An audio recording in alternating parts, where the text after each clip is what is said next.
All right, let's do this. Sweat Equity Podcast and streaming show, the #1 comedy business podcast in the world. I don't give a shit. What? I didn't say that. You better give a shiz. You should. Pragmatic entrepreneurial advice with real raw dog talk. Still doing that. Still doing You got to write me better copy. I only read what the copy says. Pull up GPT and let it write the copy. It's better than that. Can you get the flavor of this show? Look, I don't give a shit. there's no one better at comedy meets business in the podcasting world. We're the best in the world at something. Isn't that cool? Yeah, that's a fact. Fucking thing sucks. We're going to have our homie Tomer Hen come back on. If you listened to the episode before, he's a biohacker, like that stuff. But he hit us up to come back on and talk about storytelling, finding your niche audience. So this is going to be fun. Listen to us on iTunes, Apple Podcasts, Spotify. If you need a website, which you probably do because you're a human in the professional world or an entrepreneur or trying to get your side hustle on, get a Squarespace site. Fuck WordPress, Weebly, Wix. They're all garbage. We ride that Squarespace train. Woo, woo, woo, woo. If you want to get a free trial and hook this show up a little bit, hit up our little hyperlink, Wow. in the description. I use the formal protocols. Yeah. And if you want to be our BFFs, subscribe to the pod, rate it 5 stars, write a little short review, a little something, makes us feel good, and share this show with a loved one or someone a you hate. hated one. Yeah, or someone, or We really need that ChatGPT writing new shit for us. do it. You set it up, I'll read it slowly. And if you want some merch, I'm wearing my DILF tank top. It's on sweatequitypod.com on our store. Little merch sesh. Let's get it started. Hotty toddy. It's called Sweat Equity.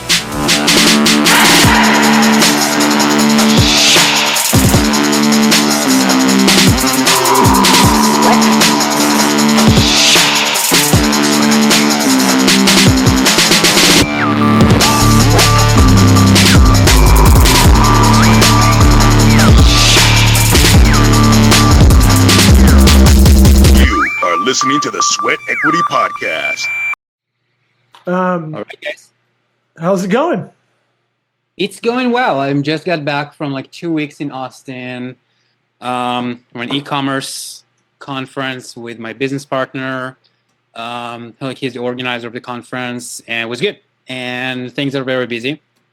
Let's talk conferences. What do you get out of this?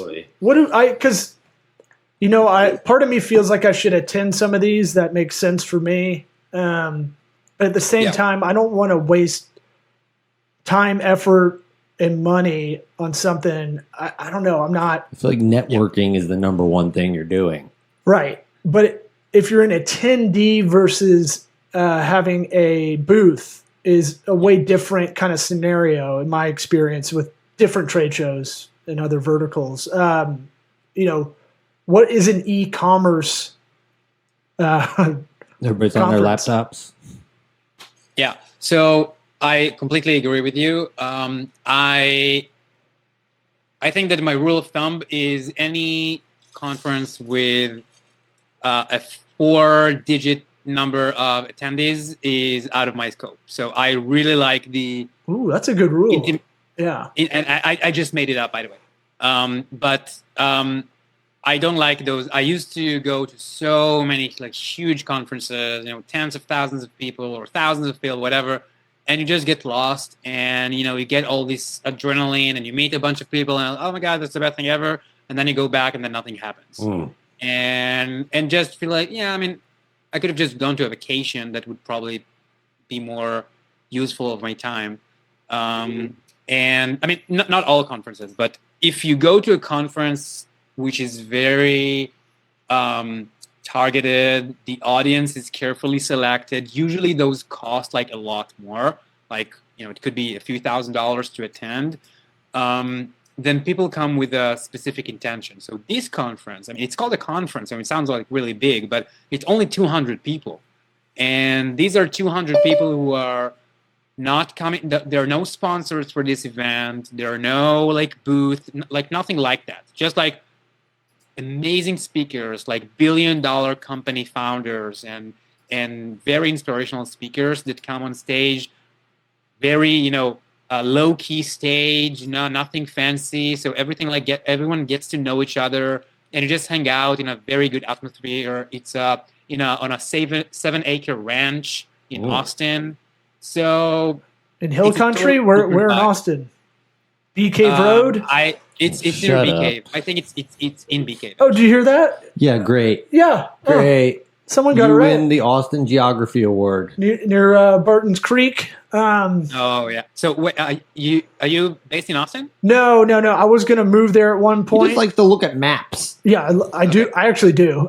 Me too, though. That's from being bored in the back of a car Yeah. with no Game Boy battery. Look at the atlas. Memorize the atlas. I'd look at Farmer's Almanac for some reason we had in the car, and Rand McNally maps because that's what you do, Right. Other than staring Are outside. strawberries in season? Look it up. And I can't fall asleep in the back of a car still. No, I was gonna move to Austin in like 2011.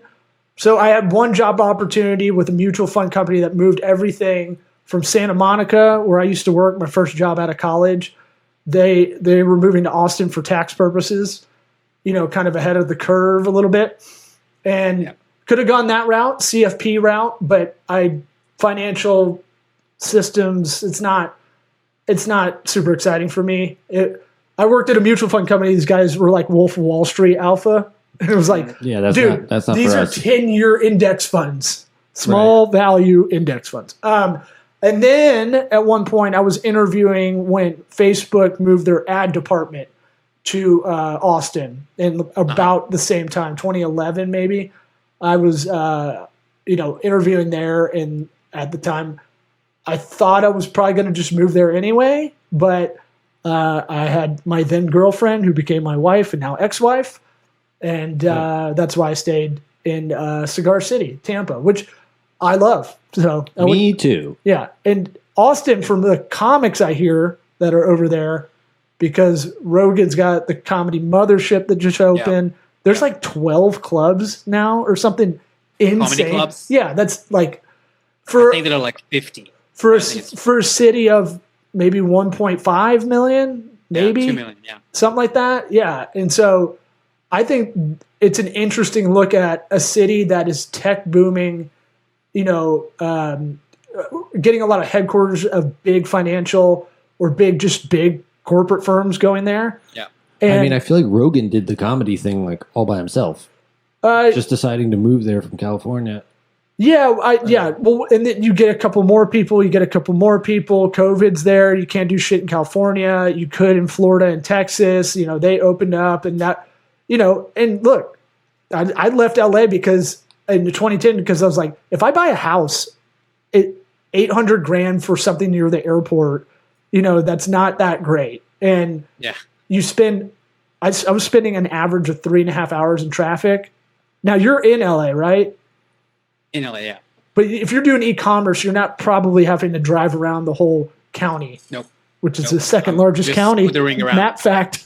Oh yeah, Jacksonville is Jacksonville. number one. I knew it. You Duval. let me say it first, Duval's bro. the biggest city by land, and then LA is the second biggest. And I that know. Which one's the first? Jacksonville over in Florida, where Leonard Oh, okay. Skinner's from, and Yellow Card, and Stained, and Fred Durst of Limp Bizkit. Mark Brunel. Right. Yeah, lot of notable people there. But yeah, Austin's great. I love it, but I feel like it's a town that exploded too much, and now I don't even know if it's hit its tipping point yet. But it's interesting to follow. Like 6th Street seems to be like worse than Bourbon Street now. What? In Austin? Yeah, there's like a fight every night. Oh, okay. Violence. Oh, okay. Yeah. You guys don't follow fight I'm accounts not on Twitter? subscribed to that YouTube channel. No. Well, I don't know. you also don't subscribe to black I've been, people like, 2 looking at times, magic. Right. Well, that one I 2 do. nights want. in 6th Street, and I'm like, okay, I think I got like what I need from this place, and I'll just move on. I'm a SoCo guy. I'm a South Congress kind of man. I'm just yeah. learning all these Austin things to piss Eric off. I'm kind of a SoCo kind of guy, Uh-huh. I South didn't know that's Congress, the thing. Keep it up. You say SoCo, but that's cool. near Zyker Park where they do ACL. Yeah, Austin yeah. city limits. You probably haven't been. I saw Stevie Wonder and Kanye ACL. It was awesome. He didn't see you though. Ooh, wow. Laser sharp quickness there. Whoa, I'm out. Let the hate All right. within. We can start then. No, we were going. This is all in. We keep this all in, baby. Yeah, that Stevie Wonder bit that stays. Yeah, Eric's never cutting that out. No. That's the quickest he's ever had a joke. Well, so we rarely get guests that write such an eloquent, nice email after listening to some episodes. So we're tickled pink. Thank you for that. Yeah, we're tickled pink. Made You my did day. Thank you. that. You listened to John Livesay, the storytelling. What was his nickname? Like the Pitch Whisperer. Yeah, Is what you, yep, Did you come up with that, or did he come up with that? that's on his. That's his his. tag. I think he's got that IP on that. I will say he is easily becoming our most popular show. Yeah, no. Everybody's like, that's the best one in a long time. Well, it's something, regardless of business, everybody can get around, right? Storytelling is as old as anything, any oral translation, right? You can talk about the Bible and how it was written probably way later and kind of edited later, but the stories were orally passed down, right? Mm-hmm. And stories matter. It's kind of that thing where in framing things in that way, we already have that disposition to listen to that kind of story, you know, with 1, 2, 3 acts, you know. Yeah. But you hit us up about that. I don't want to get over my skis here, but it dealt with niche audience kind of targeting. I'll let you kind of chew the fat on all this. Like growing your community. I know there's a lot. There was a lot in your email, and so I'm trying not to give away everything, but I just want to let you kind of throw it out there. Yeah. Okay. So, I just had this conversation with a brand founder that I helped take his brand or launching his brand and getting to the first $50,000 a month. And his problem in his eyes was that his audience is too niche. And this is like music to my ears, because I think that so many people are getting sucked into, reviewing Helium-10 and Jungle Scout and all these tools of, where can we find the best keywords or the best product that nobody's selling, but millions of people are searching for them on Amazon. Googling and Helium-10 and what was the other one? Jungle Scout? Jungle Scout. This better not be a porn site that you're tricking us into. Oh, we gotcha. So it's like, it doesn't happen, right?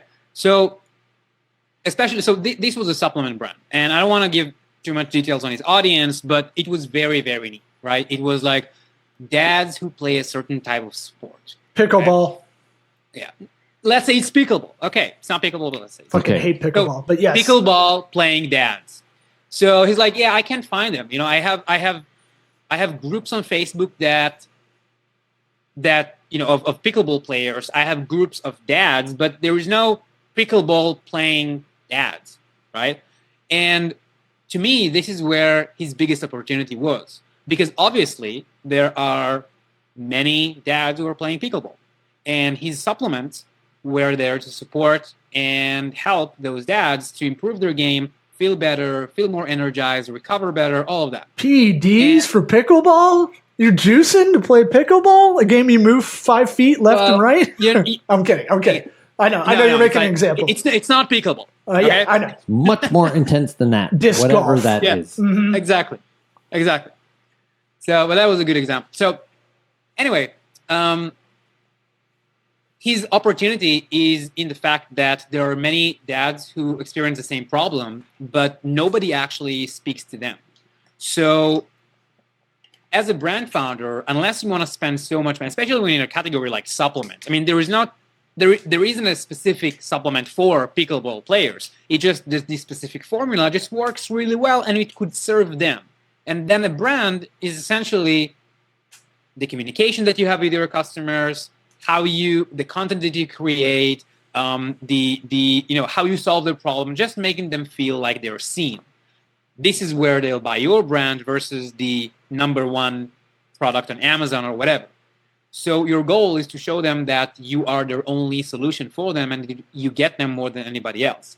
And if you can't find them, this is where the opportunity gets really interesting, because that means that nobody else has already served this market to a point where there is not much to give anymore.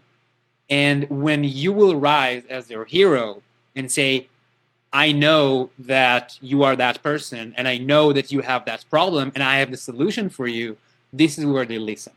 And when you can tell them, hey, I know how hard it is to be, to play pickleball with your kids, friends, whatever, and get so tired, whatever, right? I'm just making this up.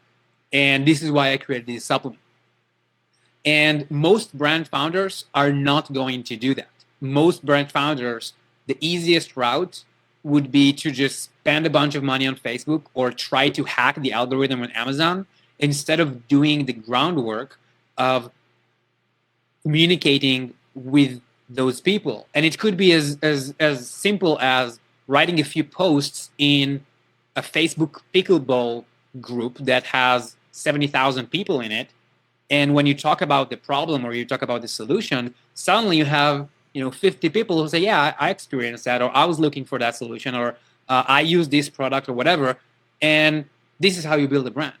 And obviously I'm not talking about, brands who are making $10 million and want to grow to 15. That's not going to be they do an audit of the whole market. They're doing an audit of potential markets and who the competition is by price point, all that. We're talking ground startups. up. Yeah, we're talking less than 10 million revenue a year, less than $1 million probably with this scenario. Yeah. I'm talking about getting to your first $50,000 a month. Right. And it's not that obvious when you're going to a very, very crowded category like supplements or better for you food or skincare or whatever. But it could be not crowded if you know who you're speaking to and you are so narrowed down with the audience that you're serving, so they feel like you are their only solution.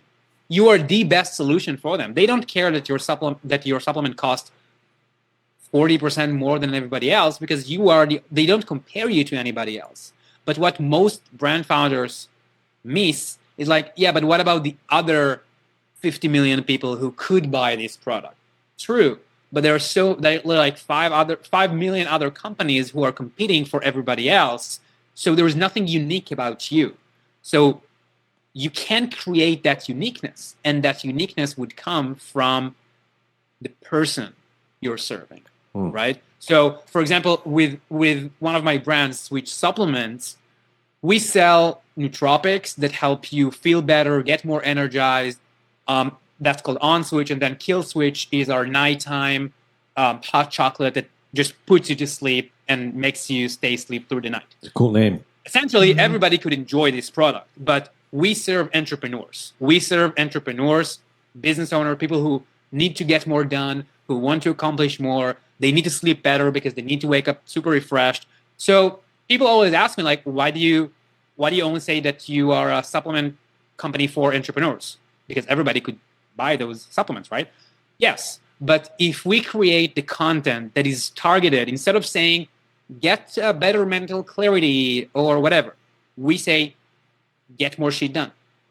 Yeah, less burnout. Well, you empathize as one, so that makes it a little bit easier to kind of get that message. The tent poles of what don't burn out, get rest, feel refreshed. We celebrate our customer stories. When we get a testimonial and someone says, I had this horrible day, I had all these client meetings and I couldn't go back to sleep, but then your product really helped me. And then we share it with our community, with our email list on Instagram.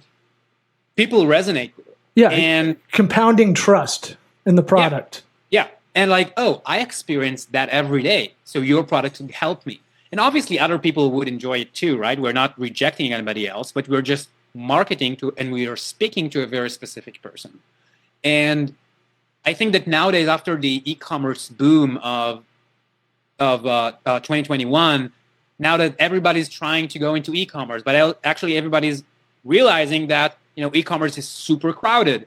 But it is crowded if you're trying to sell a product.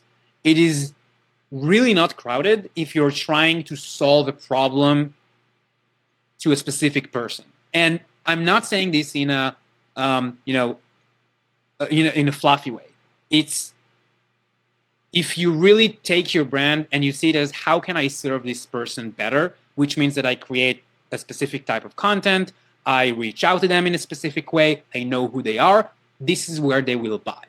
Yeah. Right? It's not just to say, hey, yeah, we serve that person. It's really just a business decision that will help you grow your brand better. Even better if no one's in that niche, right? Like you're saying in that example. I keep thinking of Yeti coolers as you were talking because... Well, it reminds me of podcasts. Or yeah, dude, podcasts. That was another one. There's a million podcasts, but the one that made the one that made the most money was this is maybe 7 years ago. I heard this. The one that made the most money was an equestrian podcast. Right. Didn't have it. Who's that audience? Didn't have a lot of People listeners, who are but rich as fuck. But he ended up leveraging that into like some kind of brokerage auction house too. And using the podcast that way. Should we pivot to like a CEO only podcast? Oh, there's so many of those. Talk about our private jets. But CEOs at that level are psychos, and I think you and I would just be like, "Hey, how many people have you killed?" Because to be a Fortune 100 CEO, you have to be pretty much all ego, very little empathy. I think, but.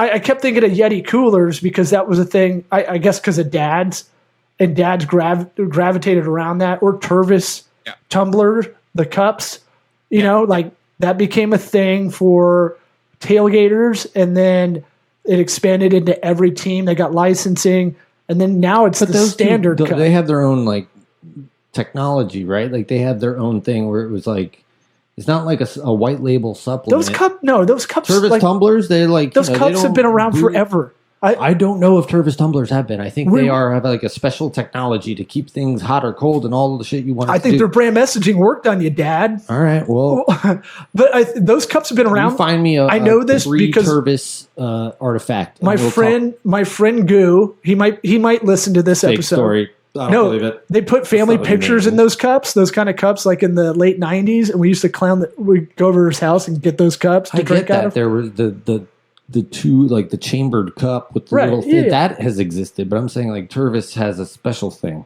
Yeah, but I'm saying like, I'm just thinking of dad products that kind of took off, found the niche, then they would start applying to all the verticals of different niches. My point is that like, most of the time, that's not what you're dealing with. Most people don't have something revolutionary.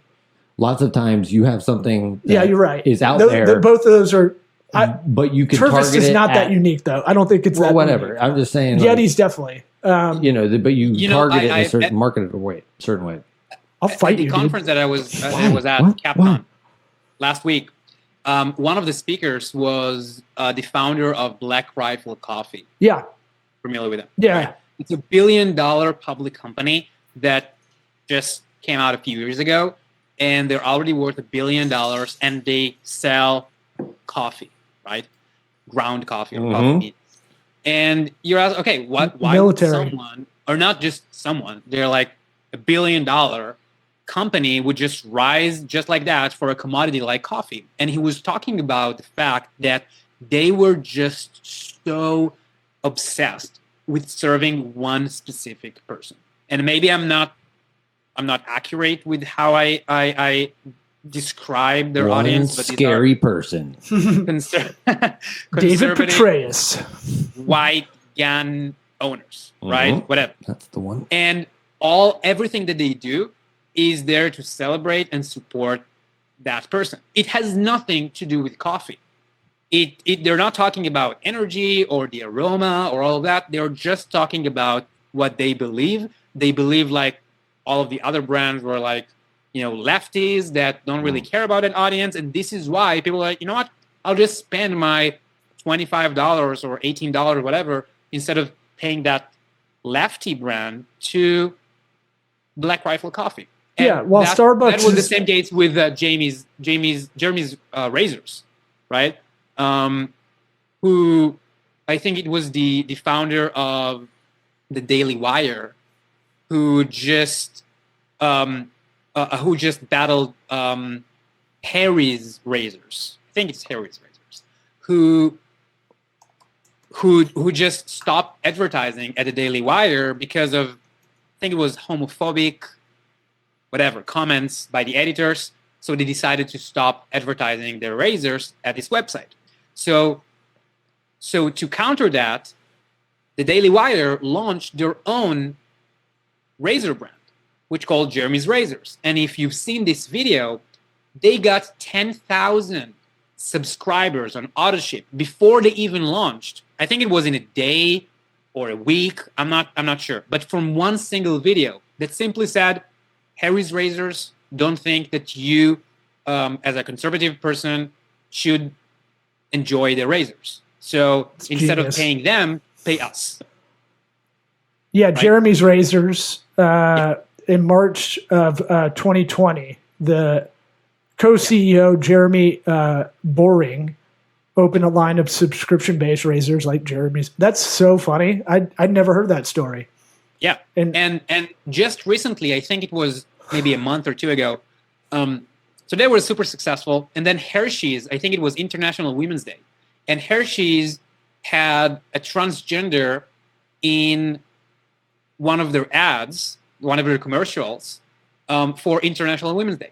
Mm-hmm. So and Jeremy's Razors were so upset that they have a transgender woman on this commercial, so they decided that they were going to have their own chocolate brand. Yep. That has nothing to do Jeremy's with chocolate, feminism or whatever. Yeah, Jeremy's chocolate. Now, you think they're going to do a Bud Light counterpart? What color is your car? Black? Jeremy's cars. Well, the Daily Wire is very conservative, for those that don't know. Ben Shapiro is the other co-CEO. Brilliant guy, but very conservative. And that's really funny. A bit vindictive as well. A little bit. You can't say you and I, if we're in that position. Oh, I'm thinking, how can we do this also? How can we do this? We can do this. We can figure that out. Well, I want to make sure we give you enough time to give, we've kind of been dancing around the theme of problem solution, right? If you have an e-commerce product that's under 50,000 in sales a month, problem solution. That's what you got to think to your audience. You got to find who that audience is, right? You have a framework for finding that audience that might deal with community-based, kind of, what is it, UGC? I always mess that acronym up. But really lifting up, I think of UGK, the rapper, every time. But lifting, and I've wanted to do this, but I've been so tepid to go full bore for this show to do it, because it's a lot of fucking work in the beginning. Mm-hmm. And it's something you got to be consistent with. But creating that Facebook group or that Reddit thread or subreddit or a open Slack group or Discord, I don't even know how to use that. I feel like my dad with an iPhone when I open that up. Yeah, but too. Creating these online communities that create a lot of strength. You gave the example earlier of the dad supplement product that they're getting feedback about that niche as a user in that group. And they're getting valuable research they can't get anywhere else. Now, if they can assess that properly, it's not just one-off complaint that they're getting that info. They're seeing a pattern of that. But tell us how do you get that started? How do you get all boats to be on a rising tide? Right. Yeah. So there are different ways where you can access your potential customers. And I'm not talking about, Facebook or TikTok. I'm talking about strategies. They could either be borrowing someone's audience, aka working with an influencer who already have the access and the attention of your target customers. So why wouldn't you just use them? The other way is to build that audience. So you can create a Facebook group, you can create a Discord group, By the way, I have no idea how to use Discord as well. Good. And Thank God. you can, I mean, you can create an Instagram page, whatever, right? Although I prefer like a closed community that you can control, but you can either build it and then have people joining that community. It could be through ads, it could be posting content, it could be just inviting one-on-one. You can tweet about it and DM people. You can do all sorts of things to get there. If you and all of that is in case you don't have the capital to invest $10,000 on ads and just blow a landing page and get all these leads. So two main ways that it's either build or borrow. And I really like borrow because building an audience of your own when you're just getting started is cool. But for most people, it's very, very, very time consuming. It's out of their scope. And then an entrepreneur starts to think like a content creator, and then they're getting freaked out. And then, not all entrepreneurs or most entrepreneurs are not content creators, but watching a few YouTube videos and everybody thinks that they need to become a content creator if they want to succeed in business, which in reality is not true. There are many businesses you are, but if you want to build an e-commerce store, if you want to build an e-commerce brand, you don't have to become a content creator. You can just work with a content creator because guess what? They are most of the time are not very sophisticated entrepreneurs. So you provide them with an opportunity to monetize their talent instead of you trying to figure out how to get their talent and get their audience and get where they already are. And many times those influencers are broke. They're looking for more brands to sponsor their content, to provide them with equity. Many of them would love to have their own brand, but they don't know how to do it. They don't have the time. They don't have the skills, the team, whatever.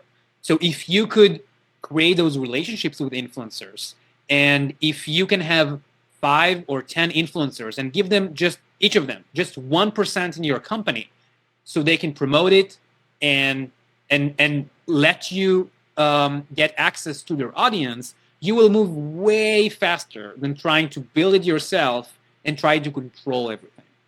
So this is why I really like just working with influencers who already serve your potential customer.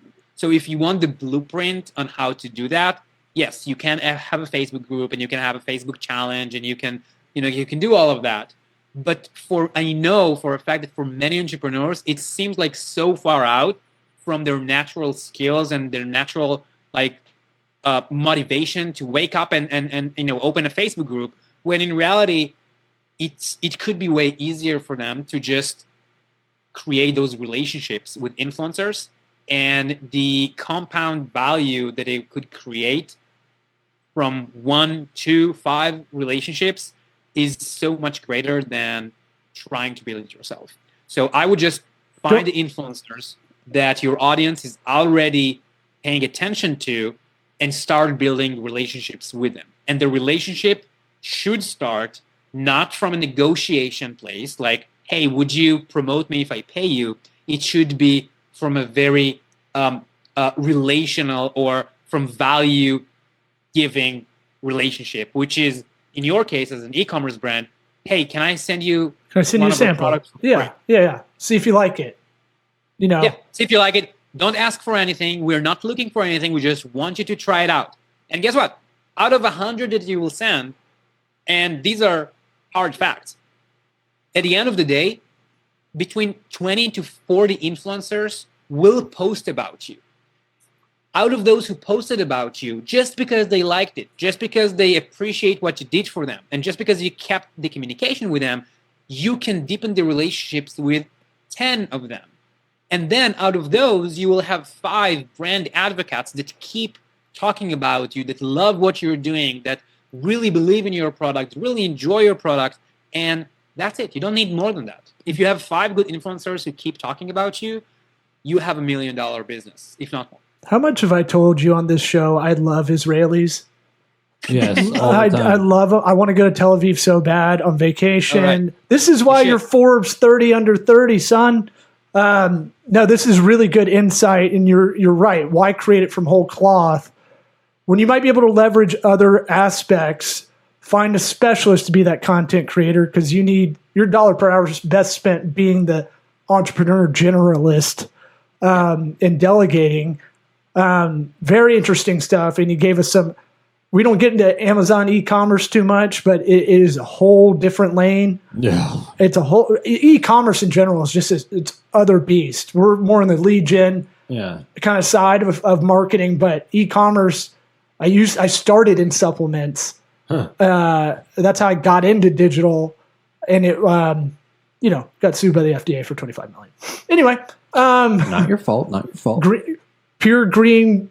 What is it? Green coffee bean extract, green tea. Who knows? Yeah, and Garcinia cambogia, and then it was in every store. Yeah. Good times, great oldies. Hey, look, we're whores for anybody listening, Tomer included. If you want to send us any product, we will whore ourselves out because we like free stuff and we don't get much of it. Yeah. So I just saw the CBD hat laying around here. Yeah, Gramco somewhere. We'll push Switch supplements for you, nootropic for entrepreneurs. But we got to go, man. This was a lot. Right. You're very informative. Thanks for reaching out. We'll have to get you back on in a couple months, man. I feel like we got a lot more. We got a lot more going. Email. Yeah, I want to. Be eating out of your hands. You need to sell this framework. Message Tomer for framework that he doesn't have ready to go. Find on Twitter if you like. Okay. What is it? Tomer Hen on Twitter? All right. Just like that. We'll rock on. Thanks for coming back on, and we'll have you on in a couple months, man. All right. Thanks, guys. See ya.